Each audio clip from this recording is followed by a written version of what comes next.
Guys welcome back to back my YouTube channel. दोस्तों स्वागत है आपका आज की एक अगली नई वीडियो में। आज की वीडियो में हम बात करेंगे, ध्यान दीजिएगा, आज की वीडियो में हम सीडीपी को कवर करने वाले हैं और सीडीपी के पूरे हम 20 क्वेश्चन देखेंगे और 20 क्वेश्चन में पेडोलॉजी से सभी भी प्रश्न हैं सबको हम कवर करेंगे। इसमें ये हम देखेंगे कैसे हम प्रश्न से उसके आंसर को निकालते हैं, जो आप लोग काफ़ी अच्छे तरीके से सीख जाएंगे। सबसे पहले देखिएगा, सीडीपी हल करने से पहले बच्चे को मुख्य मानिए। बच्चे को आपको कभी मारना, पीटना, डांटना, फटकारना, अलग बैठाना, वर्गीकरण करना, बच्चे को कम नंबर देना, ऐसी चीज़ कभी नहीं करना है दोस्तों। बच्चों के अंदर कभी भी कमी नहीं डालना है। इस सभी चीज़ों को ध्यान में रखेंगे तभी आप प्रश्नों को हल कर पाएंगे। इन लोगों ऐसे प्रश्नों को प्रगतिशील शिक्षा में बच्चों को किस तरह से देखा जाता है, तो प्रगतिशील शिक्षा में देखिएगा, सभी ऑप्शन को देखने से पहले आपको देखना है कि बच्चा कहाँ पे एक्टिव रह रहा है, कौन ऐसा ऑप्शन है जो बच्चे के काफ़ी करीब है, बच्चे के दृष्टि से काफ़ी अच्छा है, वही प्रश्न ऑप्शन आपका सही हो जाएगा। देखिएगा, ऑप्शन है निष्क्रिय अनुकारकों के रूप में, सक्रिय अन्वेषकों के रूप में, खाली स्लेटों के रूप में, छोटे वयस्कों के रूप में। कभी भी बच्चा को छोटा थोड़े ना मानना है। बच्चा को एक छोटा वयस्क मतलब छोटा आदमी थोड़े नहीं मान सकते। ये ऑप्शन नंबर ये जो डी है दोस्तों, ये आपका गलत हो जाएगा। खाली स्लेट, बच्चा खाली स्लेट के रूप में रहता ही नहीं है, ये भी गलत हो जाएगा। निष्क्रिय अनुकारकों के रूप में निष्क्रिय बच्चा नहीं रहता है। बच्चा क्या रहता है प्यारे, सक्रिय रहता है, एक्टिव रहता है। मैंने कहा ऐसा ऑप्शन आप ढूंढ के निकालिए जिसमें बच्चा सबसे ज़्यादा एक्टिव हो, और जो भी ऑप्शन बच्चे के सबसे करीब मतलब बच्चे के दृष्टि से पॉजिटिव ऑप्शन दिख रहा हो, सबसे अच्छा ऑप्शन दिख रहा हो, वही ऑप्शन सही होता है। ऑप्शन नंबर बी आपका करेक्ट हो जाएगा। प्रगतिशील शिक्षा में बच्चों को सक्रिय अन्वेषकों के रूप में देखा जाता है। ऑप्शन नंबर बी आपका करेक्ट आंसर हो जाएगा। बाल, यहाँ पे देखिएगा सेकंड नंबर है, बाल केंद्रित शिक्षा शास्त्र का क्या अर्थ होता है। बाल केंद्रित का मतलब होता है कोई भी शिक्षा देना जिसमें बालक को मुख्य बिंदु के या मुख्य धारा के बीच में रखना, या बच्चे को दृष्टि में रखते हुए किसी शिक्षा को बनाना या किसी कोई भी शिक्षा देना ही बाल केंद्रित शिक्षा होती है। बाल केंद्रित शिक्षा का अर्थ होता है कि बालक को ध्यान में रखते हुए कोई शिक्षा दी जाए। तो बच्चों को नैतिक शिक्षा देना, बच्चे को शिक्षक का अनुमान एवं अनुकरण करने के लिए, याद रखेगा, बच्चा कभी भी शिक्षक का या अनुमान लगाना या अनुकरण करना ऐसी चीज़ नहीं रखता है। बच्चा जो होता है वो शिक्षक का परीक्षक थोड़े नहीं होता है, टेस्ट थोड़े ना, एग्जाम थोड़े नहीं ले रहा है शिक्षक का कि वह उसका अनुमान लगाएगा और उसका अनुकरण करेगा।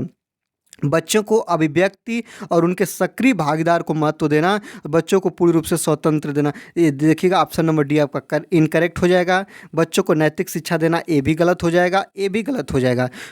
कब हम इन ऑप्शन को ज़्यादा जोर देंगे, जब हमको एक ऐसा पॉजिटिव ऑप्शन न मिलेगा तब हम इन ऑप्शनों पर जोर देंगे। जब हमको बाल केंद्रित शिक्षा शास्त्र का अर्थ होता है कि बच्चों को अभिव्यक्ति और उनके सक्रिय भागीदार को महत्व देना, बच्चा कहाँ पे सबसे ज़्यादा एक्टिव हो रहा है वही ऑप्शन आपका सही हो जाएगा। बच्चा कहाँ पे सबसे ज़्यादा एक्टिव है, बच्चा कहाँ पे सीख रहा है, बच्चा कहाँ पर सीखने के उसे अवसर प्रदान किए जा रहे हैं, वही आपका ऑप्शन सही हो जाएगा। ऑप्शन नंबर सी आपका करेक्ट आंसर हो जाएगा। बाल केंद्रित शिक्षा शास्त्र का यही अर्थ है कि बच्चों को अभिव्यक्ति और बच्चों को सक्रिय भागीदार होने का महत्व देना। अभिव्यक्ति का मतलब होता है बच्चों की अपनी बातों को रखना, ठीक ना। तो बच्चों को ऐसा प्लेटफार्म जहाँ पे बच्चा अपनी बातों को रख सके और वह सक्रिय रूप से भागीदार हो, एक्टिव हो, सीखने के प्रति उत्साहित हो, वही जो होता है बाल केंद्रित शिक्षा होती है। ऑप्शन नंबर सी आपका करेक्ट आंसर हो जाएगा। चलिए आगे देखते हैं। एनसीएफ 2005 एनसीएफ 2005 की संस्तुतियों के अनुसार कक्षा 1 एवं कक्षा 2 के विद्यार्थियों के लिए मूल्यांकन का तरीका कैसा होना चाहिए। तो मूल्यांकन का तरीका कैसा होना चाहिए कक्षा 1 और 2, याद रखिए। अब कक्षा 1 और 2 के बच्चों को अपने माइंड में लीजिए आप, और देखिए लिखित परीक्षण के आधार पर कक्षा 1 का बच्चा लिखित परीक्षण के आधार पर आप नहीं कर सकते दोस्तों। मौखिक परीक्षण के आधार पर आप नहीं कर सकते दोस्तों।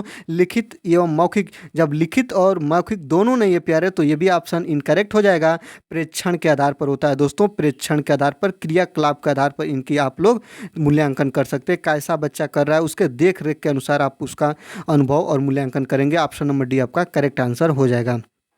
चलिए अगला देखते हैं। अगला है कि शिक्षा का अधिकार अधिनियम 2009 में एक अध्यापक के लिए न्यूनतम कार्य घंटे प्रति सप्ताह निर्धारित किए गए हैं। तो शिक्षा का अधिकार अधिनियम 2009 कहता है कि एक अध्यापक के लिए एक सप्ताह में लगभग 45 घंटे, कितने दोस्तों, 45 घंटे कार्य करना चाहिए। कितना कार्य करना चाहिए, 45 घंटे। ऑप्शन नंबर बी आपका करेक्ट आंसर हो जाएगा, जो शिक्षा का अधिकार अधिनियम 2009 कहता है। चलिए आगे देखते हैं। 5वां है कि निम्नलिखित में से कौन सा बच्चों के अधिगम में सुधार करने के लिए सबसे अधिक उपयुक्त है। बच्चों के अधिगम, अधिगम का मतलब होता है दोस्तों सीखना, तो सीखने में कौन ऐसा ऑप्शन है जो सबसे ज़्यादा बच्चे के करीब है, बच्चे के लिए पॉजिटिव है, अच्छा है। देखिएगा, नियमित मूल्यांकन परीक्षा आयोजित करनी चाहिए, शिक्षक को विभिन्न उदाहरण और चित्रों का उपयोग करके विषय की व्याख्या करनी चाहिए, और कक्षा में सभी प्रकार की शिक्षण सामग्री होनी चाहिए, और शिक्षक को वास्तविक जीवन स्थितियों पर बच्चों को एक दूसरे के साथ बातचीत करने में मदद करनी चाहिए। जब आप पांचों ऑप्शन को देखेंगे तो देखेंगे यहाँ पे, देखिएगा यहाँ पे नियमित मूल्यांकन की आयोजित की जानी चाहिए, मूल्यांकन नियमित नहीं करना है दोस्तों, ऑप्शन नंबर ए आपका करेक्ट हो जाएगा। बच्चा अभी छोटा है, उसके दृष्टि से देखिए, शिक्षक को विभिन्न उदाहरणों और चित्रों का उपयोग करके विषय की व्याख्या, यहाँ पे देखिएगा व्याख्या जो है निगेटिव टैग वर्ड है, व्याख्या जैसी चीज़ छोटे बच्चों पर लागू नहीं होती है, इसलिए ऑप्शन नंबर बी आपका करेक्ट हो जाएगा, इनकरेक्ट हो जाएगा। कक्षा में सभी प्रकार की शिक्षण सामग्री होनी चाहिए, चलिए ये बात तो हम सही रखते हैं, लेकिन जब डी को देखेंगे तो ऑप्शन नंबर सी की अपेक्षा ऑप्शन नंबर डी आपका काफ़ी इंपॉर्टेंट है, ये आपका करेक्ट है। तो ऑप्शन नंबर डी है कि शिक्षक को वास्तविक जीवन, बच्चा कहाँ पे एक्टिव रह रहा है उस दृष्टि को देखिए, जब बच्चा को उसी के जीवन से आप जोड़ेंगे और उसकी स्थितियों को व्याख्या करेंगे, उसकी स्थितियों का आप उसको सीखने में मदद करेंगे, तो बातचीत करेंगे, एक दूसरे के साथ जुड़ेगा, तो बच्चा वहाँ पे एक्टिव तरीके से सीखेगा, तो ऑप्शन नंबर डी आपका करेक्ट आंसर हो जाएगा, याद रखिएगा। चलिए आगे देखते हैं, अगला है कि निम्नलिखित में से कौन सी प्रथाएं सार्थक अधिगम को बढ़ावा देती हैं। तो सार्थक अधिगम को कौन बढ़ावा देती है? शारीरिक दंड। ऑप्शन नंबर एक आप ही का गलत है दोस्तों, एक ऑप्शन आप यहीं पे गलत हो गया, तो याद रखिएगा सार्थक अधिगम, जहां एक एक है इसलिए ऑप्शन नंबर एक ए गलत हो जाएगा, यहाँ पे ए भी गलत हो जाएगा। अब आपका बी और डी है सहयोगात्मक अधिगम पर्यावरण, ये बात सही है दोस्तों। सतत एवं समग्र मूल्यांकन, ये भी दोस्तों सही है। सतत एवं समग्र मूल्यांकन का मतलब होता है समय समय पर हरदम बच्चे का मूल्यांकन करना और उसके कमियों का पता लगाना, और कमियों का पता लगा के उसको सही करना और कमी को दूर करने का प्रयास करना, यही इसका अर्थ होता है। निरंतर तुलनात्मक मूल्यांकन, बच्चे का कभी भी आप तुलनात्मक मूल्यांकन नहीं कर सकते हैं, तो ऑप्शन नंबर 2 और ऑप्शन नंबर 3 आपका जिसमें है दोस्तों वही सही हो जाएगा, ऑप्शन नंबर डी आपका करेक्ट आंसर हो जाएगा। देखिएगा कैसे निकालते हैं ऑप्शन से हम लोग, इसी ऑप्शन से हम लोग आंसर को, तो यह तरीका आप लोग सीख लीजिए, ऐसे करते हैं। आगे देखते हैं विकास के, अगला है कि विकास के लिए निम्नलिखित में से कौन सा एक उचित है। तो विकास के लिए कौन सा एक उचित है? तो विकास जन्म के साथ प्रारंभ होता है और समाप्त होता है। याद रखिएगा विकास जो होता है जन्म से, मतलब माता के गर्भ से स्टार्ट होता है और कब्र तक चलता है, ये बात है, तो इसलिए ऑप्शन नंबर ए वाला आपका गलत हो जाएगा। यहाँ पे देखिएगा सामाजिक सांस्कृतिक संदर्भ विकास में एक महत्वपूर्ण भूमिका निर्वाह करती है, चलिए बात सही है। विकास एक आयामी है, नहीं बहुआयामी है दोस्तों, विकास पृथक होता है, ये भी बात गलत होता है दोस्तों, एक दूसरे से जुड़ा होता है, इस बात को याद रखिएगा, पृथक नहीं होता है। यहाँ पे देखिए विकास के लिए निम्नलिखित में से कौन सा उचित है? तो सामाजिक सांस्कृतिक संदर्भ विकास में एक दूसरे के महत्वपूर्ण भूमिका निर्वाह करते हैं, ऑप्शन नंबर बी आपका करेक्ट आंसर हो जाएगा। चलिए अगला देखते हैं, अगला है शिक्षा का अधिकार अधिनियम 2009, निम्नलिखित में से 2009 में उल्लेख की गई समावेशी शिक्षा की अवधारणा निम्नलिखित में से किस पर आधारित है? तो ये याद रखिएगा शिक्षा का अधिकार अधिनियम 2009 के बारे में कह रहा है, अधिकार आधारित मानवतावादी परिप्रेक्ष्य, चलिए ठीक है, मुख्य व्यावसायिक शिक्षा उपलब्ध करा करके अशक्त बच्चों को मुख्य धारा में शामिल करना। यहाँ पे व्यावसायिक, बच्चे को कभी भी शिक्षा व्यवसाय की दृष्टि से नहीं दी जाती है, इसलिए ऑप्शन नंबर बी आपका करेक्ट हो जाएगा। व्यवहारवादी सिद्धांत, ये भी दोस्तों इनकरेक्ट हो जाएगा। अशक्त बच्चों के प्रति एक सहानुभूति, बच्चे को कभी भी सिखाएंगे तो कोई भी टीचर सहानुभूति नहीं, उसे सहानुभूति जैसा शब्द या जो है वह सीडीपी की दृष्टि से जो है वह निगेटिव टैग वर्ड है, इसलिए आप लोग याद रखेगा शिक्षा का अधिकार अधिनियम 2009 उल्लेख करता है कि समावेशी शिक्षा की अवधारणा अधिकार आधारित मानवतावादी परिप्रेक्ष्य है। यह जो है बालक का अधिकार है, 6 वर्ष से 14 वर्ष के बच्चों के लिए मुफ्त फ्री शिक्षा, ये सभी चीज़ें 2009 का शिक्षा अधिकार अधिनियम ये करता है। तो यह क्या है दोस्तों? अधिकार आधारित मानवतावादी परिप्रेक्ष्य है, ऑप्शन नंबर ए आपका करेक्ट आंसर हो जाएगा। चलिए अगला देखते हैं, आकलन क्या होता है? बच्चों को लेवल और वर्गीकृत करने के लिए, बच्चा को आकलन वर्गीकरण के लिए नहीं किया जाता है दोस्तों, बच्चा को कभी भी वर्गीकृत नहीं करना है, बच्चा को छाट कर इधर उधर बैठाना नहीं है, नंबर के आधार पर या उसके अच्छाई बुराई के गुण के आधार पर बच्चे को कभी छाटना नहीं है, याद रखिएगा। बच्चों में प्रतियोगितात्मक भावना को सक्रिय रूप से बढ़ावा देना आकलन कहलाता है। नहीं, सीखने को सुनिश्चित करने के लिए तनाव और दबाव बनाना, याद रखिएगा ए भी इनकरेक्ट हो गया, ए भी इनकरेक्ट हो गया। सीखने में सुधार का एक तरीका है दोस्तों, आकलन जो होता है वो शिक्षक द्वारा किया जाता है और आकलन के द्वारा शिक्षक को पता चलता है कि बालक के अंदर क्या कमी है और इस कमी को वह दूर करने का प्रयास करता है। तो आकलन के द्वारा क्या किया जाता है, सीखने में सुधार का एक तरीका है आकलन, याद रखिएगा। चलिए आगे देखते हैं। विशेष रूप से ज़रूरतमंद बच्चों की शिक्षा का प्रबंध व्यवस्थित होना चाहिए। तो विशेष रूप से ज़रूरतमंद बच्चों की शिक्षा का प्रबंध कैसे होना चाहिए, तो विशेष विद्यालयों में विशेष शिक्षकों द्वारा। यहाँ पे विशेष शब्द आ गया दोस्तों गलत, विशेष विद्यालयों में गलत हो गया। दूसरे समान बच्चों के साथ और विशेष विद्यालय में बच्चों के एक विकसित विधियों द्वारा। विशेष विद्यालय ऐसा कोई शब्द नहीं है दोस्तों, यह जो है याद रखिएगा। सीडीपी के आप आंसर निकालने से पहले कुछ चुनिंदे टैग वर्ड हैं भैया, टैग वर्ड अगर आप ध्यान रखेंगे तभी आप चीज़ों को हल कर पाएंगे। तो विशेष रूप से ज़रूरतमंद बच्चों की शिक्षा का प्रबंध व्यवस्थित होना चाहिए दूसरे सामान्य बच्चों के साथ। मतलब कोई भी बच्चा हो, कैसा भी दृष्टि से हो, कोई भी क्षेत्र से आता हो, कोई भी समुदाय से आता हो, उसी के साथ वह भी बच्चा पढ़ेगा जो एक ही कक्षा में पढ़ रहे बच्चे हैं, ठीक ना। तो उनके अच्छाई बुराई, अच्छे नंबर या कुछ भी गुण के कारण उनको आप छाट नहीं सकते, बैठा नहीं सकते। तो विशेष रूप से ज़रूरतमंद बच्चों के शिक्षा का प्रबंध दूसरे समान बच्चों के साथ उसी तरह, उसी प्रक्रिया, उसी साथ होनी चाहिए। ऑप्शन नंबर ये आपका करेक्ट आंसर हो जाएगा। चलिए राष्ट्रीय शिक्षा नीति 2020 के अनुसार शिक्षा को केवल पूर्व निर्धारित विषय वस्तु पर केंद्रित होनी चाहिए, याद रखिएगा। समस्या समाधान पर केंद्रित होनी चाहिए और अधिगमकर्ताओं में गहन चिंतन का विकास करना चाहिए और अन्वेषण निर्धारित और खोज आधारित होनी चाहिए, याद रखिएगा। राष्ट्रीय शिक्षा नीति 2020 जो कहती है, याद रखिएगा, यह केवल पूर्व निर्धारित विषय वस्तु पर केंद्रित होनी चाहिए, केवल पूर्व निर्धारित विषय वस्तु पर केंद्रित नहीं होनी चाहिए। ऑप्शन नंबर 1 वाला आपका गलत हो जाएगा। दूसरा का देखते हैं, समस्या समाधान पर केंद्रित होनी चाहिए, सही बात है दोस्तों। अधिगमकर्ताओं में गहन चिंतन का विकास करना चाहिए, ये भी बात सही है दोस्तों। अन्वेषण निर्धारित और खोज आधारित होनी चाहिए, याद रखेगा। राष्ट्रीय शिक्षा नीति कहती है कि कोई भी समस्या बाल केंद्रित होनी चाहिए, समस्या समाधान केंद्रित होनी चाहिए, बाल केंद्रित होनी चाहिए, उस पर अधिगमकर्ताओं द्वारा गहन चिंतन एवं विकास करना चाहिए। और इसके बाद कोई भी समस्या समाधान राष्ट्रीय शिक्षा नीति कहती है कि खोज आधारित होनी चाहिए। ऑप्शन नंबर 2, 3 और 4 जिसमें सही है ऑप्शन नंबर ए आपका करेक्ट आंसर हो जाएगा, ये आपका करेक्ट आंसर हो जाएगा।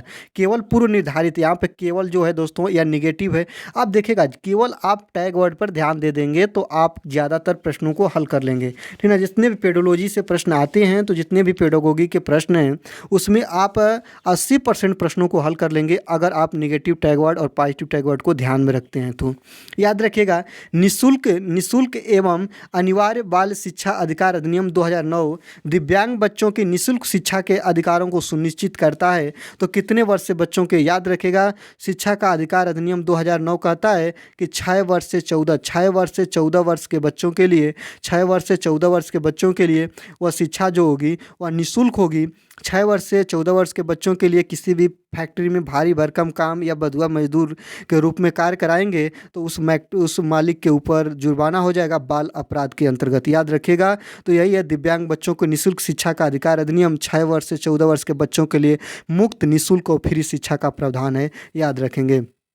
चलिए, शिक्षा का अधिकार अधिनियम 2009 लागू नहीं होता है, किस पर लागू नहीं होता है, याद रखेगा, निःशक्त बच्चे पर, 6 वर्ष से 14 वर्ष वर्ग के बच्चे पर, 14 से 18 वर्ष के आयु के बच्चे पर और बच्चों के नियमित उपस्थिति पर। याद रखेगा, जब आप ऑप्शन को ध्यान से देखेंगे तो आपको मिलेगा शिक्षा का अधिकार अधिनियम 2009 किस पर लागू नहीं होता है, निःशक्त बच्चे पर लागू होता है, इन भी बच्चों पे लागू होता है, इस भी बच्चे पर लागू होता है, लेकिन बच्चों की नियमित उपस्थिति पर लागू नहीं होता है। यह जो है शिक्षा का अधिकार अधिनियम इसके द्वारा नहीं बनाया गया कि बच्चा पर डे विद्यालय आए, ऐसा कुछ इसमें प्रावधान नहीं है दोस्तों, इसलिए ऑप्शन नंबर डी आपका करेक्ट आंसर हो जाएगा। यह निःशक्त बच्चों पर लागू होता है, 6 वर्ष से 14 वर्ष के बच्चों पर लागू होता है, 14 से 18 वर्ष की आयु के बच्चे पर भी लागू होता है, लेकिन बच्चों के नियमित उपस्थिति जैसी बात इसमें नहीं कही गई है शिक्षा का अधिकार अधिनियम 2009 के इस प्रावधान में। आगे देखते हैं, यदि कोई शिक्षिका चाहे कि उसके विद्यार्थी समस्या समाधान कौशल प्राप्त कर लें तो विद्यार्थियों को ऐसे क्रियाकलापों में लगाना चाहिए जिनमें हो बहुविकल्पी प्रश्नों वाले स्तरीकृत कार्यपत्रक, प्रत्यास्मरण, रटना और समझना। याद रखिएगा, रटना जैसी चीज़ आ गया दोस्तों, बच्चा को कभी रटाना नहीं है, गलत हो गया। व विकल्पी प्रश्नों वाले स्तरीकृत कार्यपत्रक। ये भी दोस्तों याद रखिएगा। ये यहीं पे आपका कहा है कि यदि कोई शिक्षिका चाहे कि विद्यार्थी समस्या समाधान प्राप्त कर ले, या जो है प्राइमरी के बच्चे हैं 1 से 5 तक के बच्चे हैं, कार्यपत्रक और स्तरीकृत वाले प्रश्न ऐसे चीज़ नहीं रखेंगे दोस्तों। ड्रिल और अभ्यास, ये भी दोस्तों बात वहाँ पे सही होगा। यहाँ पे देखिएगा ऑप्शन नंबर सी इनकरेक्ट नहीं है दोस्तों, लेकिन याद रखिएगा इन चारों में से ढूंढ के निकालना है। तो पूछना, तर्क करना और निर्णय लेना, ऑप्शन नंबर डी जितना सही है उतना ऑप्शन नंबर सी नहीं सही है। इसलिए ऑप्शन नंबर डी आपका क्या हो जाएगा दोस्तों, करेक्ट आंसर हो जाएगा। इसी आधार पर आप निकालेंगे कि यदि कोई शिक्षिका चाहे कि उसके विद्यार्थी समस्या समाधान कौशल प्राप्त कर ले, तो विद्यार्थियों को ऐसे क्रियाकलापों में लगाना चाहिए जहाँ पे प्रश्न पूछना जैसी बात हो, जहाँ पे प्रश्न में बच्चे फंसते हों, तर्क करते हों और अपने विवेक के आधार पर निर्णय लेते हों। तो प्रश्न पूछना, तर्क करना और निर्णय लेना ये बच्चों के दृष्टि से काफ़ी इंपॉर्टेंट है। तो ऑप्शन नंबर डी आपका करेक्ट आंसर हो जाएगा। चलिए अगला है कि निम्नलिखित संरचनाओं में से शिक्षा का अधिकार अधिनियम 2009 किसकी वकालत करता है? तो पृथकीकरण, मुख्यधारा शिक्षण, एकीकृत शिक्षा, समावेशी शिक्षा। याद रखेगा पृथकीकरण का नहीं करता दोस्तों, मुख्यधारा शिक्षण का नहीं करता, एकीकृत शिक्षा का नहीं करता। 2009 शिक्षा का अधिकार अधिनियम समावेशी शिक्षा, अर्थात हर वर्ग के समान बच्चों को समान शिक्षा का अधिकार है। याद रखेगा ऑप्शन नंबर डी समान शिक्षा का अधिकार, यही जो है यह प्रावधान है, यही वकालत करता है। Option number D.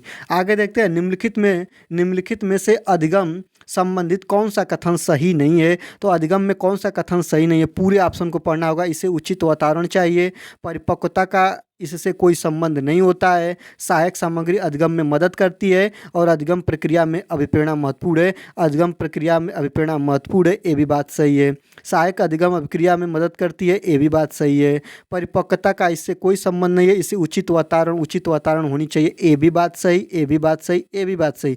लेकिन परिपक्वता का इससे कोई संबंध नहीं होता है। याद रखिएगा परिपक्वता का इससे संबंध होता है दोस्तों, याद रखिएगा।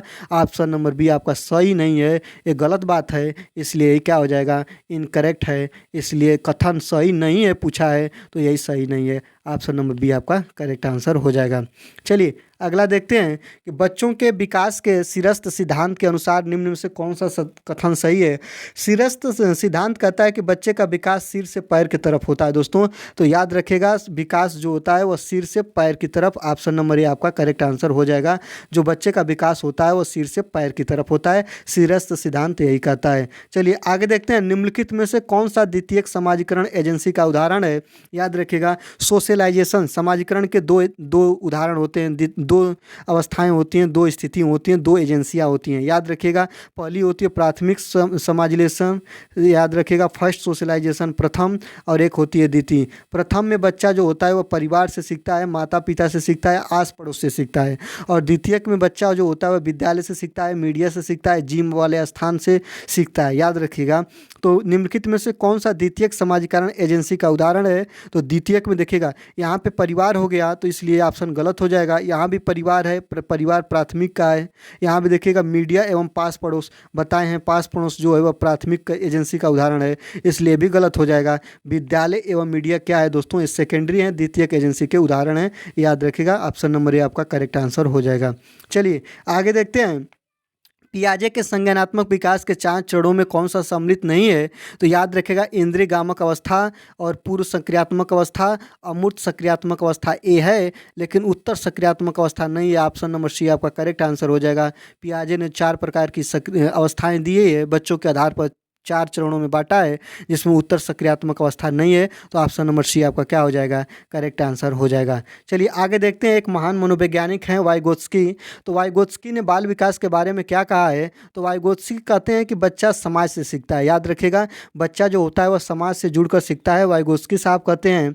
और इसके बाद स्कैनर साहब कहते हैं कि बच्चा अनुकरण के माध्यम से सीखता है। और वहीं पर अगर बात अलग तरीके से कर लें तो यहाँ पर चामोस्की साहब कहते हैं कि बच्चा जो होता है बच्चे में सीखने की जन्मजात क्षमता होती है। चलिए इनका देखते हैं कि वाइगोत्स्की ने बालक विकास के बारे में क्या कहा है। तो समावेशन एवं समायोजन का परिणाम है, यह औपचारिक शिक्षा का उत्पाद होता है, यह सामाजिक अंतरक्रियाओं का उत्पाद होता है। ऑप्शन नंबर बी आपका करेक्ट आंसर हो जाएगा। याद रखिएगा यह सामाजिक अंतरक्रियाओं का उत्पाद होता है, मतलब बच्चा जो होता है वह समाज से सीखता है, ये कहते हैं वाइगोत्स्की साहब, याद रखेंगे। तो चलिए दोस्तों देखिए यही है हमारा चैनल और इसके बाद अगर आप चैनल पे नए हैं तो चैनल को ज़रूर से ज़रूर प्यारे सब्सक्राइब करिए, बेल आइकन को प्रेस करिए। वीडियो अच्छी लगी तो वीडियो को लाइक कर लीजिए और वीडियो को एक से अधिक लोगों के साथ शेयर भी करिए। और तब तक के लिए धन्यवाद, मिलते हैं अगले वीडियो में। तब तक के लिए बहुत बहुत अपना ख्याल रखिएगा। तब तक के लिए धन्यवाद।